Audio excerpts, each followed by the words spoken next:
What's going on, guys? Welcome to the channel. This video is going to be more of a DIY fix, and that is just because I couldn't find hardly anything on replacing wheel bearings on a Supra or SC300. Usually I like to look into something before I do it. I don't really like to jump in and just figure it out as I'm going, because that makes the job take way longer. You might need parts if you didn't know you needed, and you might even need tools. So the fact that I couldn't find hardly anything made me just decide, what, screw it, I'm gonna try to get clips of what I can and help out anybody else who's trying to do this or considering doing it. And you can decide for yourself whether you want to take the knuckles and hub assembly or whatever off and take it to a machine shop to be pressed out, or if you want to go ahead and take the job on yourself. But I feel like this should help anybody who's about to do wheel bearings on an SC300, GS I believe, and Supra. So probably even Chasers and other cars as well. But I'm going to go ahead and show you guys exactly what I did. I'm going to throw some clips in that I had already taken, and then I'll go into pressing the hub on, because I've actually already at this point pressed in the new bearings, and you can see right here that this is the driver's side bearing. It's already on. So I'm gonna show you guys that, and I'm gonna give you guys sizes. This backing plate uses a 14mm hex head right here to get this off. You can't really press the bearing in or out without removing this, because it gets in the way of it, and you'll start to bend this back plate where your parking brake hardware goes. So you do have to take that off, and it goes on the front side right here.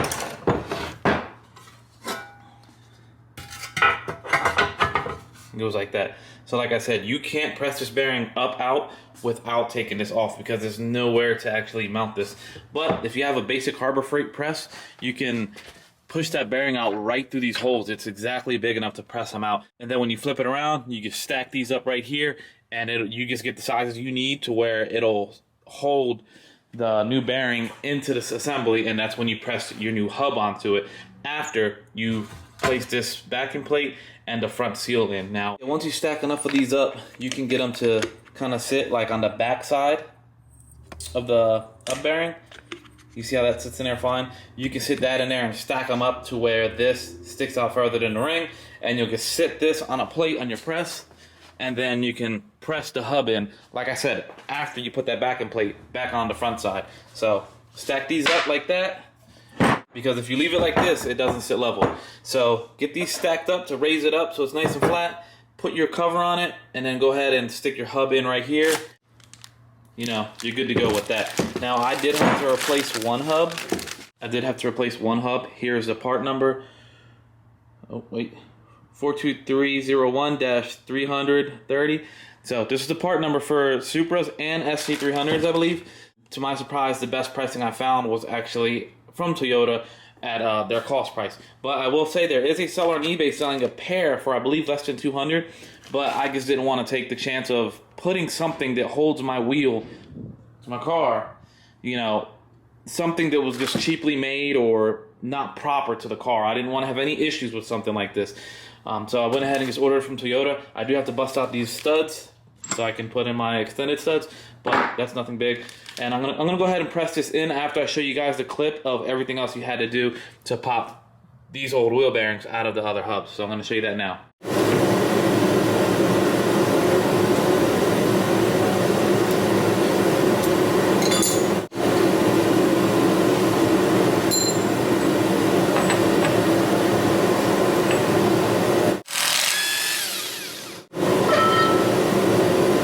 This one has a little bit of play in it also, so I'm gonna have to take all this apart and see where the actual issue is and decide if I want to replace this hub or upgrade. So we're gonna remove this lower brace so we have better access to these 10mm hex heads that hold the inside of the axle to the differential.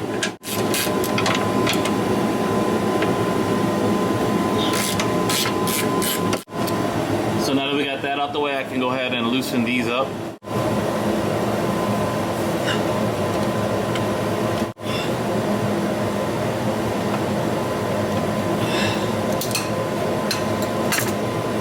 We got all these loose, got them out. Should be able to wiggle this axle outside of the differential. The hub hanging, I did unbolt the suspension. With it hanging, I was able to just push upwards, and I was able to pop it out of here and then swing it around down towards the bottom. So now the axle is hanging, so you just gotta bang it in from this side, pull it out, and then we should be able to work on getting the rest of this hub assembly disconnected and get all this out of the car. I'm gonna go ahead and put this axle nut back on. That way, when I do tap on it, I don't damage the threads.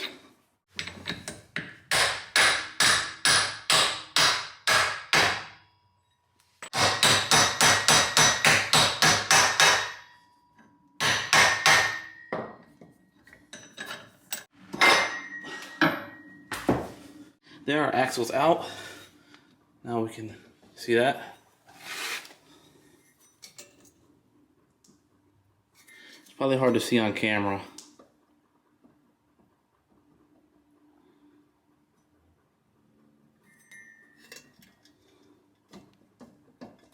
I mean, you can hear it. You shouldn't hear nothing. This should be pressed in there pretty solid. So I'm gonna go ahead and, like I said, get this all disassembled. See if this thing is good or if it's just as bad as the other one. We do have to remove all this park and brake car work to get this stuff outside of the car. So first off, I'm gonna go ahead and pop these springs off. I like to use this pick instead of the pliers because it has a lot more, it doesn't bend and you're not fighting it. You just pull it around it and just like that. So it's way faster than trying to fight it with some needle nose pliers. So do that.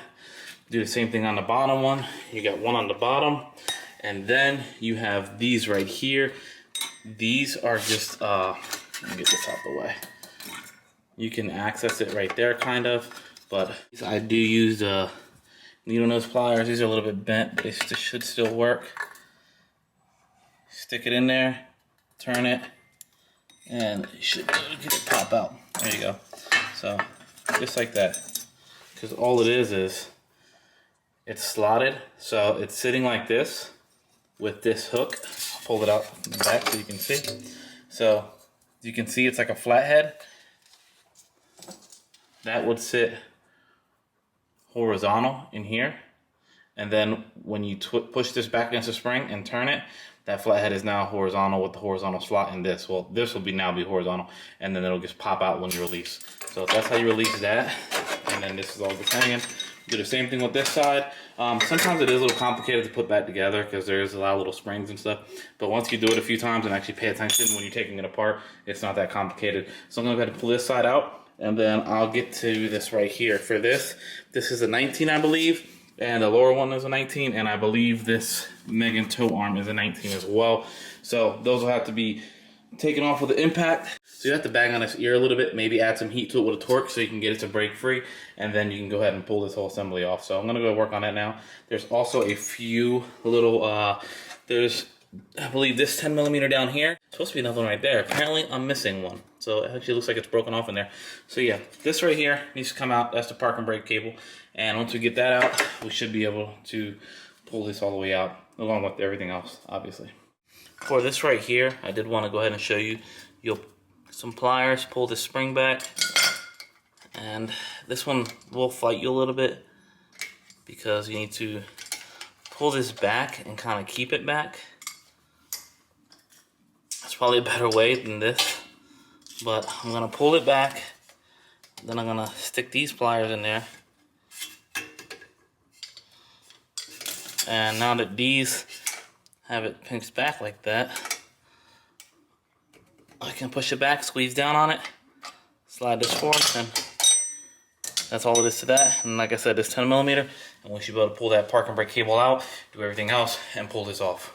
And you have your ABS sensor right here. These are usually a little tight in there. Mine is a little bit loose because I changed them not too long ago. And now that's loose, stick this 10mm back in there so we don't lose it. So you'll do your lower control arm bolt, your toe arm, traction arm, and your upper control arm ball joint bolt. Also go ahead and pull this lower bolt for the shock out. Now you don't have to pull the coil over or shock, whatever you got, you don't have to pull that out, but you definitely want to loosen it so you have the little bit of play that you need to move this stuff around. So once you get all that done, you can go ahead and pull the hub out. So like I said, it's going to take some banging, some heat. Just make sure you don't melt the bushings, because once you destroy these bushings, I don't know how easily they are to find replacements for. And if these ball joints get messed up from you banging on the studs with no nut, you'll have to replace the whole arm, because these ball joints aren't serviceable. You can't just replace them. You have to replace the whole arm. Okay, so over here, just for demonstration purposes, I did stick these seals back in. just to show you how I did it. So your outer seal, which this is the side that your brakes are on, this is the side that your wheel is on. Your outer seal, you'll go ahead and push it out from this side. So you can see you'll have more stuff in there with the bearing in there if it didn't fall apart. But you'll go ahead and pop it out. And that's how you get that one out. Same thing with the other side. You'll take your inside seal out that's on the inside where your axle is, and you'll go ahead and pop that one out as well. Once you get that out, you can just go ahead and clean it up. There's a ton of grease in there, so it's a little nasty. This ring is actually what goes on the outside of that seal, and that's where your ABS/wheel speed sensor sits. So this will pop out when you pop out that bigger inner seal. So just make sure you don't throw this away or lose it, because you kind of need that. This actually came out fairly easy because the bearing was actually kind of loose fitted on it. This is the bearing race that actually goes inside the wheel bearing. You can see it's got a little side-to-side play. Doesn't fit right. So when I pulled the axle out, this bad boy just fell out, and that's when I really thought I had an issue. And I was also wondering if there was a snap ring that went on the inside, but turns out there's no snap ring on the inside, like the back side where your axle is. The only snap ring is this one, and you'll pull it out from right here. You can kind of see that. You can see that there's a groove right there. That's where your snap ring will sit. So you just go ahead and get some snap ring pliers, pull that thing out, and just make sure it doesn't smack you in the face because it might pop out. But go ahead and start prying on it. Once you get one side out, you can kind of work it out with a flathead, and then you should be able to just push this bearing out. Now it does need to come from the back side out this way, so that's why there's only a snap ring on this side. So once you get that snap ring off, you should be able to bang it out from this side. I'm personally going to use a press because I have one back here that's all the way back here that I haven't used in years. Last time I used it was actually for my 240 like 9 years ago, 8 years ago. So it's been a while, and I actually want to get some use out of it. So I might as well use that instead of just banging things around. I also want to mention that this bearing didn't actually make a humming sound or a helicopter sound or whatever you would want to use to describe your typical hub or wheel bearing failure, you know.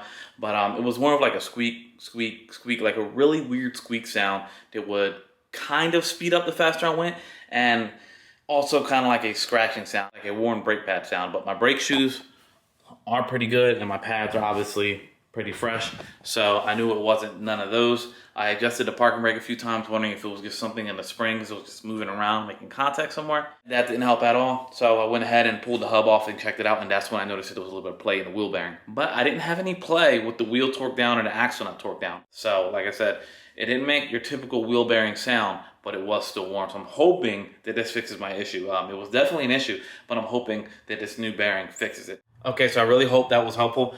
Now, the next thing I want to mention is this. You see how this is 81 millimeters, and it looks like it's a perfect fit for that bearing. But there's actually a lip on the back side of this. So there's a snap ring on the front and the lip on the back. So when you press it in from the front inwards, you then you press it in all the way till it gets to the lip, and it can't go any further. And then you put the snap ring on, then you put your seals on and whatnot. But to press the old one out, that lip will be in the way.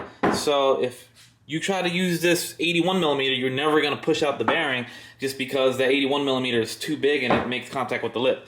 This one just barely gets by the lip, and as you can see, it almost doesn't even fit this. So I don't know how people were pressing them out like with a hammer using the old bearing to press it out. I'm not sure how they did it because my old bearing will not fit in through here through the backside. I have to use this bearing/race driver to get it through. So that's one of the things I want to mention. Don't tear up the lip on it, and don't go through all that work trying to press it out with the big fat 81 millimeter driver when you'll need something that's a little bit smaller. Like I said, a 79 millimeter and it's a 72 millimeter is what fit it pretty good.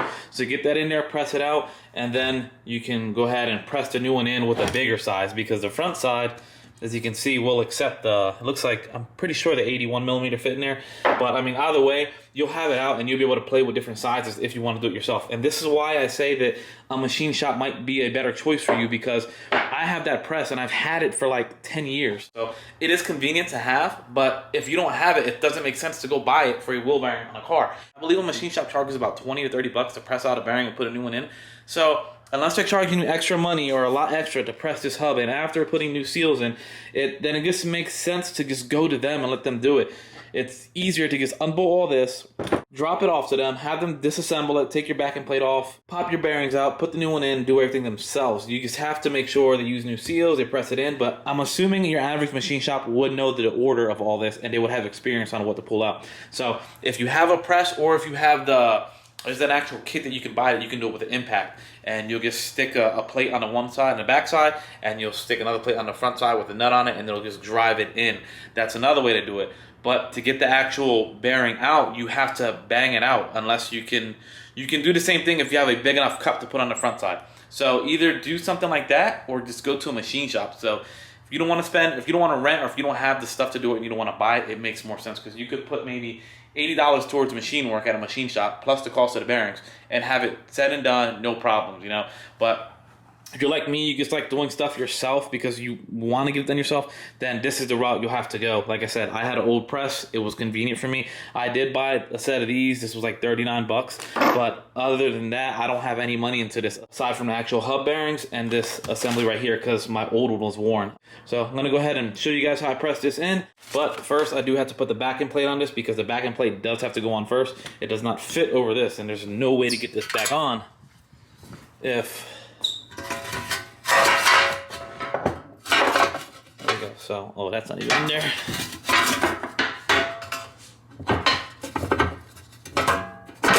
So that's on. Put a couple bolts in here and we can tighten that down. Then I can sit it over there on the press, push it down, and then we should be good to go from there. So I decided to go ahead and press the studs on to it now, just to get it out of the way. And it's easier to do it on the vise versus doing it on the ground or on the car. So to get these studs on, I just used some of these and spaced it out. And then kind of just use this as a washer that I had laying around, something that would fit over the stud snug and wouldn't be too loose. So I'm gonna go ahead and use an impact to drive it on.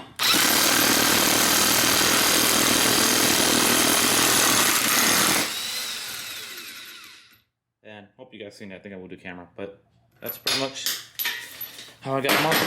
So now I got all 5 on. Now we can go ahead and press it onto there. Okay, so like I said, as far as pressing the hub in, just make sure you have one that's the size of the outer race on the bearing. That way your seal doesn't get damaged. And then you can stack one up that's slightly bigger behind that.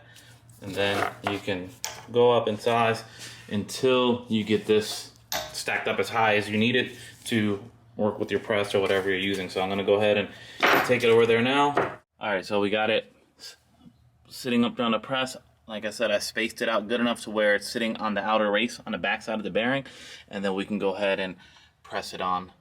But I do want to say I did not lubricate this with anything because it is an interference fit. It's supposed to be pressed on, so you don't want it spinning inside there. So I guess a little bit might help you get it in there, but you kind of want that to be nice and dry. That way it stays pressed against it nice and tight and it doesn't wear down. So for the front, I used a 50mm one, and it fits nicely in there. Then I'll just stick this on top, and if I have room for a socket, I'll stick the socket on. That way I can press it down.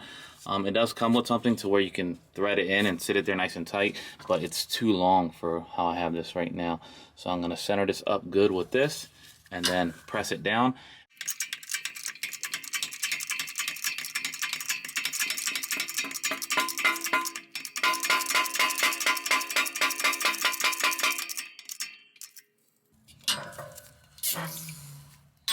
Okay, so now we have the new bearing pressed on. You see now it's nice and tight, no play. Oh, I forgot to mention, I did put a little bit of grease right here, whatever actually was left over that kept coming out of here.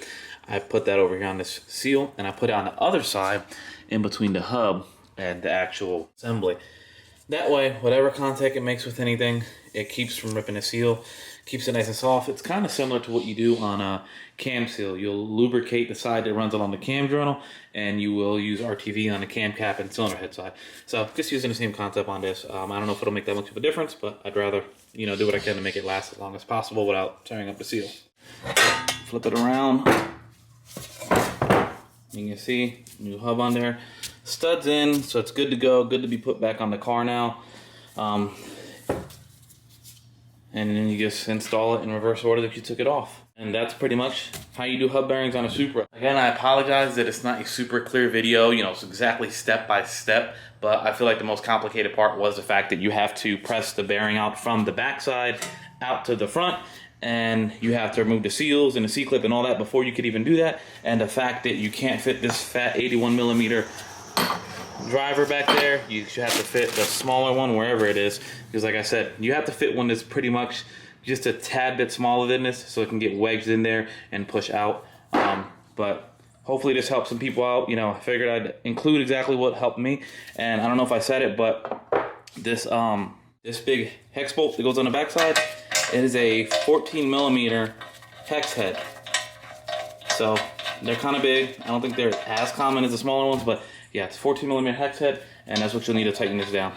I'll try to include the torque specs in the description. If there's something not listed, it's simply just because I could not find it, and we went with tight as tight. So just gonna go ahead and get this assembled, and like I said, everything else will be left in the description. That's gonna wrap up this video. If it helped you out, please like. If you got any questions, definitely comment and subscribe for more Supra content and just some DIYs with the JZA80 platform, 240s, other stuff like that as well, and even truck stuff. Has some stuff coming for the truck, so stay tuned for that if that's what you'd like to see. But yeah, so if it helped you out, like I said, definitely subscribe, like, and comment if you have any opinions, or if you have any tips for anybody else that might watch the video and want to see how you did yours. I mean, this is just the simplest way I could see doing it. But yeah, so hopefully it helped you out. Take care, guys.